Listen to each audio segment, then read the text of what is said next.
پنپتے ہیں، کیا یہ آپ کے دھرم کی شکشا ہے یا ان کو حکومت کی طرف سے اور سرکار کی طرف سے پشت پناہی مل رہی ہے؟ شہریت ہند کے تحت، ہندوستان کے لا قانون کے تحت گستاخ رسول اور محمد رسول اللہ کی شان میں کی جانے والی گستاخی کے کرنے والے کو تعزیرات ہند کے تحت جتنی بھی کڑی سے کڑی سزا ہو وہ ملنی چاہیے۔ ہیلو دوستو، السلام علیکم، کیسے آپ سبھی؟ امید کرتا ہوں کہ آپ سبھی خیریت سے ہوں گے۔ تو اللہ تعالیٰ آپ کیسے خود رکھے۔ دوستو میں ہوں ہفتہ والا مراد۔ میرے پیارے دوستو، آپ تو جانتے ہیں کہ نرسمہانند گری جو کہ اپنا آپ کو مہاراج بولتا ہے پاکھنڈی، تو ان کے بیان انہوں نے جو ہمارے نبی پاک صلی اللہ علیہ وسلم کی شان میں گستاخی کی تھی، انہوں نے بات کہی تھی، تو ان کو جواب دیتے ہوئے مولانا جرجس نے اپنے بیان میں کیا کہا، آئیے سنتے ہیں مولانا جرجس کی زبانی۔ اس تعلیم کی بنیاد پر دیکھ لو، آج تک مولانا جرجس نے جتنے بھی سال بہار اور بنگال کا دورہ کیا، رامائن پڑھی، گیتا پڑھی، سنائے منتر، لیکن کبھی بھی میں نے کسی کے بزرگوں کو الٹا سیدھا نہیں کہا۔ جب بھی رام چندر جی کا نام آیا تو رام چندر جی مریادہ پرشوتم، کرشن جی مریادہ پرشوتم، یہی نام لیے ہیں۔ اور یہ ہمارا مذہب ہمیں سکھاتا ہے، یہ ہمارا دین ہمیں سکھاتا ہے کہ تم کسی کے بزرگوں کو برا بھلا مت کہو، ورنہ وہ تمہارے رب کو، تمہارے اللہ کو برا بھلا کہیں گے۔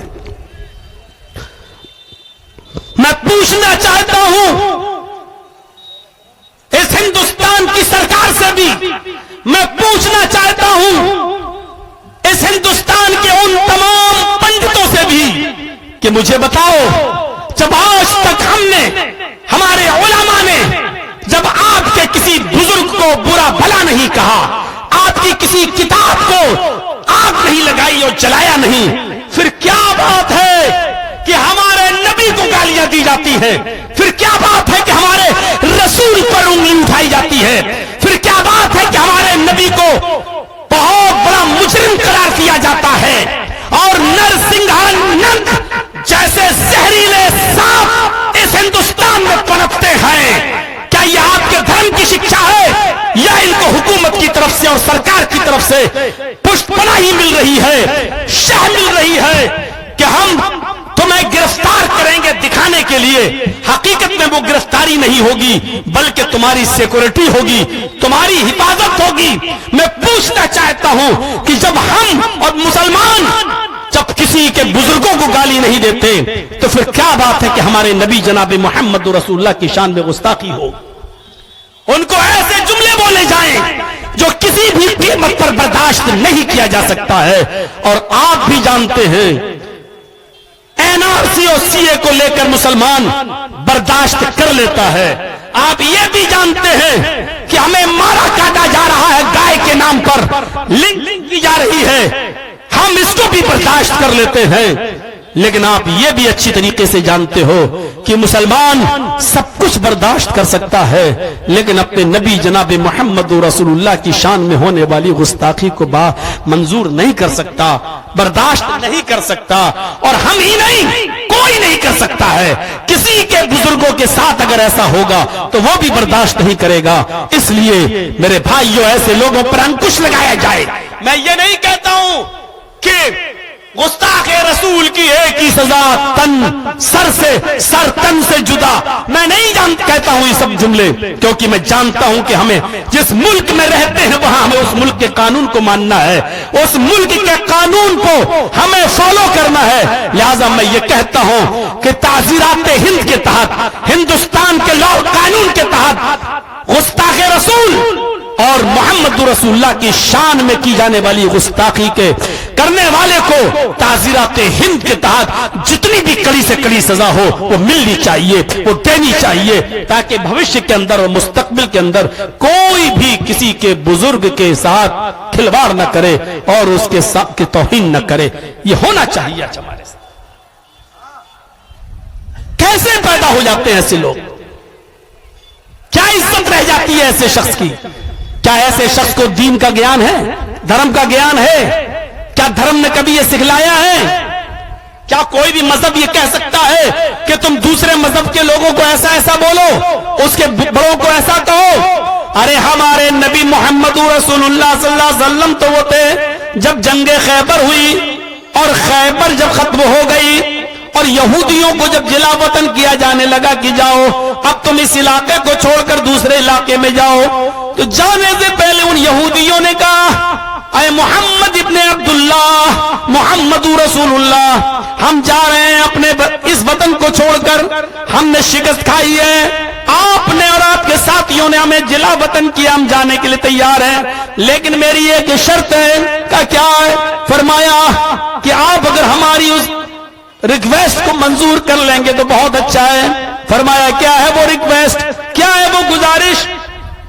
فرمایا اے اللہ کے نبی صلی اللہ علیہ وسلم، آپ کے ساتھیوں نے، آپ کے صحابہ نے جنگ کے دوران ہمارا جو مال لوٹا ہے ہمیں وہ واپس نہیں چاہیے، جو سامان لوٹا ہے وہ بھی ہمیں واپس نہیں چاہیے، جو برتن لوٹے وہ بھی ہمیں واپس نہیں چاہیے، جو بھی انہوں نے لوٹا، میری مال، میری دولت، میرے گھر مکان، ہمیں واپس نہیں چاہیے، مال غنیمت کے طور پر وہ سب آپ لے لیجئے، ہمیں نہیں چاہیے، لیکن ہم موسیٰ علیہ السلام کو مانتے ہیں، ہمارا ایمان ہے ان پر، اور ان پر جو کتاب نازل ہوئی تھی تورات، آپ کے ساتھیوں نے ہمارے تورات کے نسخے بھی لوٹ لیے، ہمارے تورات کی کتابیں بھی لے لیے، تورات بھی انہوں نے لوٹ لیا ہمارے سامان کے ساتھ ساتھ، ہم چاہتے ہیں جانے سے پہلے ہمیں ہماری توراتیں واپس کر دی جائیں، جو لوٹے ہوئے نسخے ہیں وہ ہمیں دے دیے جائیں۔ امام کائنات جناب محمد رسول اللہ صلی اللہ علیہ وسلم کی آنکھیں سرخ ہو گئیں۔ اے صحابیوں، یہ یہودی کیا کہہ رہے ہیں؟ کیا تم نے ان کی کتابیں بھی لے لی ہیں، ان کتابوں کو بھی لوٹ لیا ہے؟ جاؤ سارا سامان اکٹھا کرو اور ان کی جتنی بھی کتابیں، تورات کے جتنے بھی نسخے ہیں، وہ سارے کے سارے نسخے حاصل کر کے اکٹھا کر کے ان کو دے دو۔ موسیٰ علیہ السلام ہمارے بھائی تھے، ان کے اوپر تورات نازل ہوئی تھی، یہ لوگ تورات پر ایمان رکھتے ہیں، ہمیں ان کی کتابوں سے دشمنی نہیں ہے، ہمیں ان کے مذہب سے بھی دشمنی نہیں ہے، انہوں نے اسلام کے خلاف جو سازشیں کی تھی اس کی سزا ان کو مل گئی۔ اپنے مذہب پر یہ کھل کر عمل کریں، اپنی کتابیں یہ کھل کر پڑھیں، اپنے گرجاؤں میں یہ کھل کر عبادت کریں، ہمیں ان سے کوئی اعتراض نہیں ہے، لہذا ان کی کتابیں، ان کے تورات ان کو دے دیے جائیں۔ آپ نے ان کی کتابیں واپس کر دی۔ آئے گودی میڈیا کے اینکروں، یہ محمد رسول اللہ کا عدل تھا، یہ نبی اکرم صلی اللہ علیہ وسلم کا انصاف تھا۔ اس بھارت کے اندر غور کرو، وہ لوگ کیا عدل کریں گے جو ایک طبقے کو اور مسلمانوں کے دل کو جلانے کے لیے بھرے بازار میں قرآن کو جلا دیتے ہوں تاکہ مسلمانوں میں آگ لگے، بھڑکے اور دنگا ہو۔ ہماری کتاب قرآن کے اوراق کو پھاڑ کر مارکیٹوں میں ڈالا جاتا ہے، ہماری کتاب قرآن کو جلانے کی کوشش کر کے اس کو راکھ بنا کر ہوا میں اڑایا جاتا ہے۔ غور کیجئے، جہاں ایسے ایسے معاملات آتے ہوں ان کو محمد رسول اللہ سے سیکھنا چاہیے کہ اللہ کے نبی نے ان یہودیوں کو تورات کے نسخے واپس کروا دیے۔ جب رات ہو گئی، کہنے لگے اللہ کے نبی رات ہو گئی ہے، میں صبح چلا جاؤں گا، صبح چلا جاؤں گا، رات سونے کے لیے ہمیں جگہ دلوا دیجئے، ہم صبح ہوتے ہی ہوتے آپ کا علاقہ، آپ کی بستی چھوڑ دیں گے۔ کوئی محفوظ جگہ نظر نہیں آئی تو اللہ کے نبی نے صحابہ کو حکم دیا، ان یہودیوں کو مسجدوں میں لے جاؤ اور وہیں پر سلا دو، اس لیے کہ مسجدوں سے زیادہ سرکشت اور محفوظ جگہ ان کو سونے کے لیے نہیں ملے گی۔ لہذا ان یہودیوں کو مسجدوں میں سلایا گیا اور صبح ہوتے ہی وہ یہودی وہاں سے نکل جاتے ہیں۔ یہ نبی اکرم کی انسانیت تھی، یہودیوں کو مسجدوں میں سلا رہے ہیں اور یہودیوں کے لوٹے ہوئے تورات کے نسخے بھی واپس کر رہے ہیں۔ ایسی مثالیں کہاں ملتی ہیں؟ آج ہمیں چڑھایا جاتا ہے، کبھی NRC کے نام پر، کبھی CAA کے نام پر، کبھی ہمیں چڑھایا جاتا ہے مذہبی بنیاد پر، کبھی ہمیں چڑھایا جاتا ہے زیادہ بچے پیدا کرنے والا کہا جاتا ہے، جبکہ یہ سب کچھ فیک ہے، جھوٹ ہے، اور اس کی کوئی بھی نہ نہ گورنمنٹ سطح پر کوئی اس کی تصدیق ہوئی ہے، لیکن یہ ساری باتیں کہہ کر ہمارے دل کو ہماری دل آزاری کی جاتی ہے اور ہمیں پریشان کرنے کی کوشش کی جاتی ہے۔ جتنا عدل ہوگا اور جتنا انصاف ہوگا یہ ملک اتنا ہی میرے بھائیوں ترقی کرے گا۔ ہمیں اور آپ کو سوچنا چاہیے اور غور کرنا چاہیے کہ عدل کیا ہے اور انصاف کیا ہے۔ اللہ قرآن کیا کہتا ہے؟ من قتل نفسا بغیر نفس او فساد فکأنما قتل الناس جميعا۔ اس مذہب کو تم دہشت گرد کہتے ہو، اس مذہب کو تم آتنکواد سے جوڑنے کی کوشش کرتے ہو، جس کی تعلیم یہ ہو کہ جس نے کسی ایک انسان کو قتل کر دیا، مسلمان نہیں، یہودی نہیں، عیسائی نہیں، جس نے کسی بھی ایک انسان کو، چاہے وہ ہندو ہو یا مسلمان ہو یا عیسائی ہو یا جینی ہو، بدھسٹ ہو، سکھ ہو، کوئی بھی ہو، اگر ایک انسان کو اس نے قتل کر دیا بغیر نفس او فساد، اس کا کوئی گناہ نہیں تھا، اس نے کسی کا قتل بھی نہیں کیا تھا اور فساد بھی نہیں مچایا تھا، ایسے انسان کو اگر کسی نے قتل کر دیا تو اللہ کے نبی فرماتے ہیں فقتل الناس جميعا، اس نے ایک انسان کو قتل نہیں کیا، فکأنما قتل الناس جميعا، وہ ساری دنیا کی انسانیت کا قاتل ہے۔ ایک انسان کے قتل کو ساری دنیا کے لوگوں کا اور ساری انسانیت کا قتل قرار دیا ہے۔ دنیا کا کوئی مذہب ہمیں دکھاؤ جو یہ کہتا ہو ایک انسان کے قتل کو ساری انسانیت کا قتل، کہاں ملے گا؟ یہ انسانیت تھی۔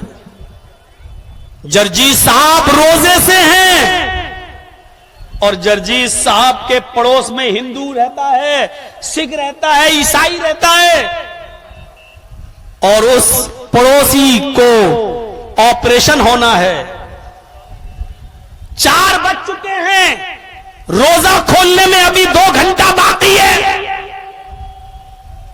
لیکن ڈاکٹر نے کہہ دیا کہ جرجیت صاحب آپ کے باڈی میں جو بلڈ ہے وہی اس پڑوسی کو چاہیے، آپ کا بلڈ اس کے بلڈ سے ٹچ ہے، اگر ایک بوتل بلڈ اگر ابھی اس کو نہیں ملا تو وہ مر جائے گا۔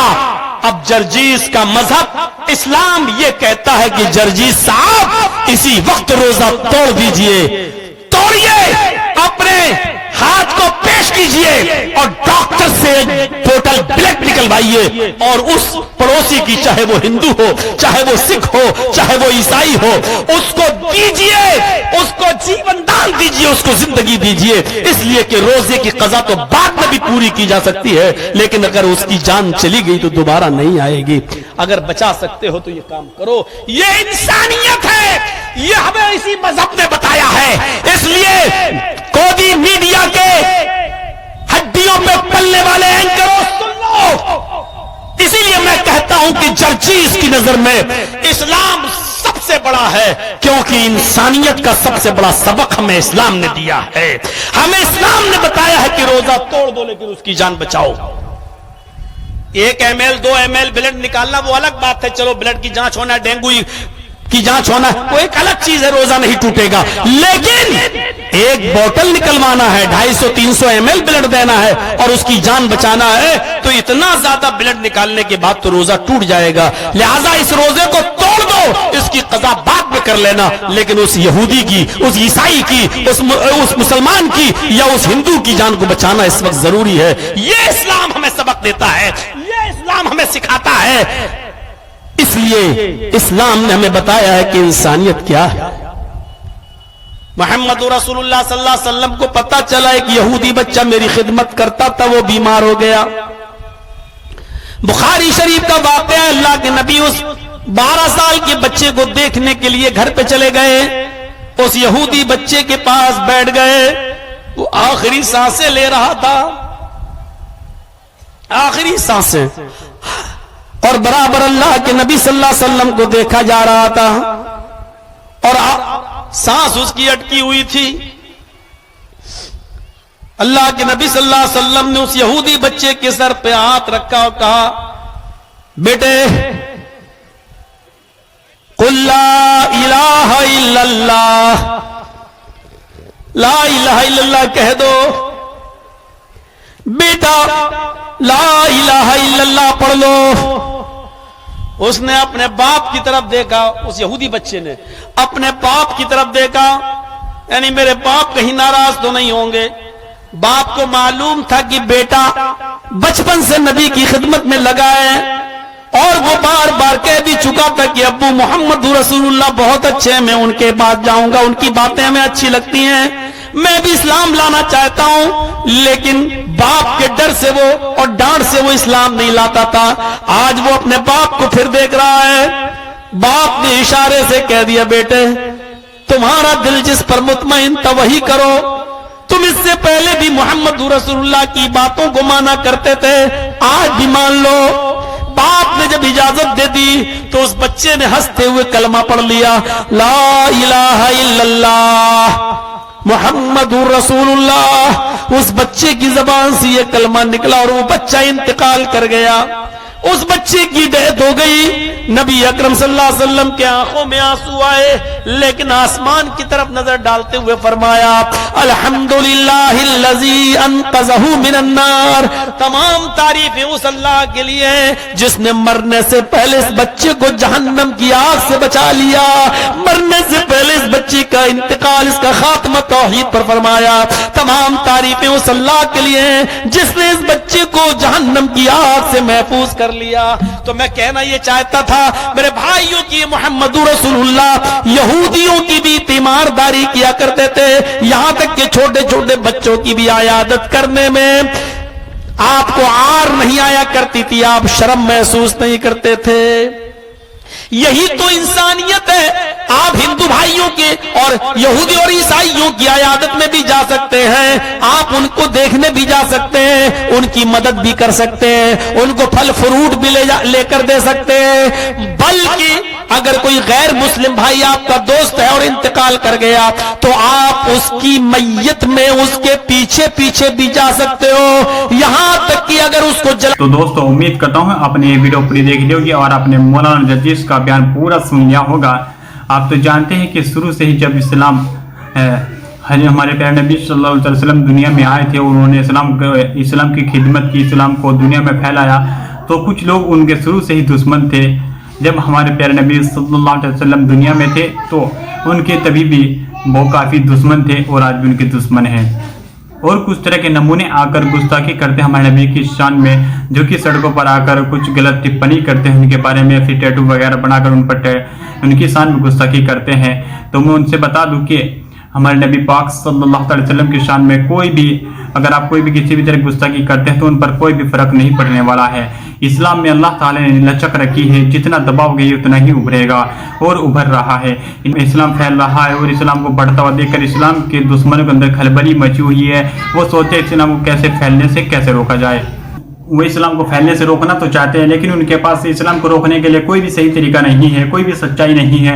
وہ اسلام کو جھوٹا بدنام کرتے ہیں، میڈیا کے ذریعے پھر بیچ سڑکوں پر آ کر بھونکتے ہیں، اسلام کے اوپر کیچڑ اچھالتے ہیں، اسلام میں کمیاں نکالتے ہیں جو کہ کمیاں بالکل بھی نہیں ہیں، لیکن پھر وہ کمیاں نکال کر سوچتے ہیں کہ اسلام پھیلنے سے رک جائے۔ لیکن وہ یہ نہیں جانتے ہیں جہاں جہاں پر بھی اسلام کے مخالف، اسلام کے دشمن بولتے ہیں، انہی کی نسلوں میں سے آنے والے لوگ اللہ اکبر کے نعرے لگاتے ہیں، یعنی وہ اسلام کو قبول کر لیتے ہیں۔ کچھ لوگ آپ نے دیکھا بھی ہوگا سوشل میڈیا پر جب سڑکوں پر آ کر اسلام کے مخالف لوگ اسلام کے خلاف نعرے بازی کرتے ہیں تو انہی کے کچھ لوگ سوچتے ہیں اسلام میں ایسا کیا ہے جو لوگ اسلام کے مخالف ہے، اسلام کے خلاف ہے، تو لوگ اسٹڈی کرتے ہیں، قرآن پاک کو پڑھتے ہیں اور یہ قرآن پاک کو پڑھنے کے بعد وہ سمجھ جاتے ہیں کہ اسلام ایک سچا دین ہے، تو اسلام کو قبول کر لیتے ہیں۔ باقی دوستو آپ مولانا جرجیس اور نرسمہانند گری کے بارے میں اپنی کیا رائے رکھتے ہیں تو پلیز کمنٹ کریں اور بتائیں، اور اگر آپ نے ابھی تک ہمارے چینل کو سبسکرائب نہیں کیا تو پلیز سبسکرائب کریں، بیل آئیکن بھی ضرور دبائیں تاکہ ہماری آنے والی ہر نئی ویڈیو کی نوٹیفیکیشن آپ تک پہنچتی رہے۔ تو دوستو ملتے ہیں کسی نیکسٹ ویڈیو کے ساتھ، تب تک کے لیے السلام علیکم ورحمۃ اللہ وبرکاتہ۔ دعا کیجیے۔